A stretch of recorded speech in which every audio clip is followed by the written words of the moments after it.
Hello my dear friends, welcome to అత్తమ్మ kitchen. ఇప్పుడు నేను చూపిస్తున్న రెసిపీ వచ్చేసి ఎగ్ బ్యాంబినో అండి. మనం రొటీన్గా బ్యాంబినోని ఉప్మాలాగా చేసుకుంటామన్నమాట. ఆ విధంగా కాకుండా ఇలా ఒక్కసారి ఎగ్ వేసి మార్నింగ్ బ్రేక్ఫాస్ట్కి ఈ విధంగా బ్యాంబినోని ట్రై చేయండి. టేస్ట్ చాలా బాగుంటుంది. హెవీగా తిన్నామన్న ఫీలింగ్ కూడా ఉంటుంది. నైట్ టైంలో చాలామంది డిన్నర్ ప్లేస్లో టిఫిన్స్ చేస్తుంటారు. అప్పుడు కూడా ఈ విధంగా ట్రై చేసి చూడండి, చాలా టేస్టీగా ఉంటుందండి.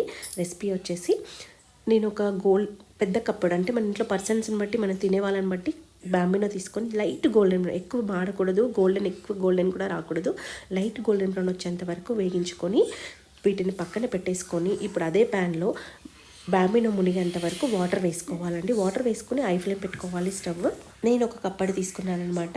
ఇలా తీసుకున్న తర్వాత వాటర్లోకి 1/2 టీ స్పూన్ నిండా ఉప్పు వేసుకోవాలండి. ఉప్పు కరిగేంత వరకు ఇలా తిప్పేసుకోవాలి. ఉప్పు కరిగాక లైట్గా మరుగుతున్నప్పుడు మనం వేయించి పెట్టుకున్న బ్యాంబినో ఉంది కదా, అది వేసి ఉండలు కట్టకుండా మీడియం ఫ్లేమ్ పెట్టి కలుపుతూ వేసుకోవాలి. బ్యాంబినోని మీడియం ఫ్లేమ్ పెట్టి 70% మనం వాటిని మగ్గించుకోవాలన్నమాట. బ్యాంబినోని కలుపుతూ మధ్యలో కలుపుతూ మగ్గించుకోవాలి. 70% మగ్గాలి. చూడండి, 70% మగ్గిపోయాయి. ఇప్పుడు దీన్ని మొత్తం వాటర్ అన్ని చిల్లుల జాలికి వంపేసుకోవాలన్నమాట. వాటర్ లేకుండా మొత్తం బ్యాంబినోని ఇలా చిల్లుల జాలిలోకి వంపేసుకొని వాటర్ అంతా తీసేసేయాలి. చూడండి, బ్యాంబినో 70% ఉడికింది కాబట్టి ఇప్పుడు చిల్లుల జాలిలోకి వేసుకొని లేదా ఏదైనా జాలిలోకి వంపేసుకొని వాటర్ అంతా పోయాక మనం చల్లనీళ్ళతోని బాగా కలిపేసుకొని లైట్గా ఆయిల్ అప్లై చేసేసి వాటర్ అంతా పోయేంత వరకు పక్కన పెట్టేసుకోవాలి. ఇప్పుడు స్టవ్ పై ప్యాన్ పెట్టుకొని 1.5 టీ స్పూన్ నిండా ఆయిల్ వేసుకోవాలి. ఆయిల్ వేడవగానే స్టవ్ మీడియం ఫ్లేమ్ పెట్టుకొని నేను ఒక కప్పు బ్యాంబినోకి 3 ఎగ్స్ అండి, 3 అయినా తీసుకోవచ్చు, 4 అయినా తీసుకోవచ్చు, అది మన ఇష్టము. నేను 3 ఎగ్స్ పగలగొట్టేసుకున్నాను. వీటిని స్మాష్ చేయకూడదు. అప్పుడే ఇలా వేసుకొని పైనంగా కొంచెం కారం పొడి, కొద్దిగంత ఉప్పు, కొద్దిగంత పసుపు, ఈ 3 వేసేసుకొని గట్టితనం వచ్చేంత వరకు అలాగే ఉంచేసేసి మనకి పెద్ద పెద్ద పీసెస్ కావాలంటే పెద్ద పెద్ద పీసెస్ లేదా చిన్న పీసెస్ కావాలంటే చిన్న, అది మన ఇష్టం అనమాట. ఆ విధంగా మనం స్మాష్ చేసుకోవాలి గట్టితనం వచ్చిన తర్వాత. నేను మాత్రం ఎగ్ బూజీ లాగా చిన్న చిన్న పీసెస్గా చేసుకున్నానండి. ఇప్పుడు స్టవ్ ఆఫ్ చేసేసుకొని దీన్ని పక్కన ప్లేట్లో పెట్టుకుంటే అదే ప్యాన్ లేదా ఏదైనా వేరే ప్యాన్ పెట్టుకొని పోపుకి ప్రిపేర్ చేసుకోవాలి. దీన్ని పక్కన పెట్టేసేసుకొని స్టవ్ మళ్ళీ ఆన్ చేసుకొని ప్యాన్ పెట్టుకొని 1.5 టీ స్పూన్ ఆయిల్ వేసుకొని ఆయిల్ వేడవగానే స్టవ్ మీడియం ఫ్లేమ్ పెట్టుకోవాలి. ఒక పెద్ద సైజ్ క్యాప్సికమ్ తీసుకొని అందులో 1/2 ముక్క క్యాప్సికమ్ తీసుకొని ఇలా సన్నగా తరుక్కొని వేసుకోవాలి. ఒక చిన్న సైజు క్యారెట్ తీసుకొని సన్నగా ఇలా ఈ విధంగానే ముక్కలు తరుక్కొని వేసుకోవాలి. చూడండి, ఇలా జస్ట్ కొంచెం పచ్చివాసన పోయేంత వరకు వీటిని మగ్గించుకోవాలి. మగ్గించుకున్న తర్వాత ఇలా మధ్యలోకి కొంచెం స్పేస్ వేసుకోవాలండి. ఆయిల్ అటు ఇటు క్యారెట్ క్యాప్సికమ్ అనేసేసి కొంచెం మధ్యలోకి స్పేస్ వేసుకొని సన్నగా ఒక 4 ఎల్లిపాయలు తీసుకొని సన్నగా తరుక్కొని వేసుకోవాలి. తర్వాత 1/2 ఇంచు ముక్క అల్లం ముక్క తీసుకొని సన్నగా తరుక్కొని వేసుకోవాలి. అల్లము ఎల్లిపాయ పచ్చివాసన పోయేంత వరకు వేయించుకోవాలి. మీడియం ఫ్లేమ్లోనే ఉండాలి స్టవ్. పచ్చివాసన పోయేంత వరకు మనం వేయించుకోవాలి వీటిని.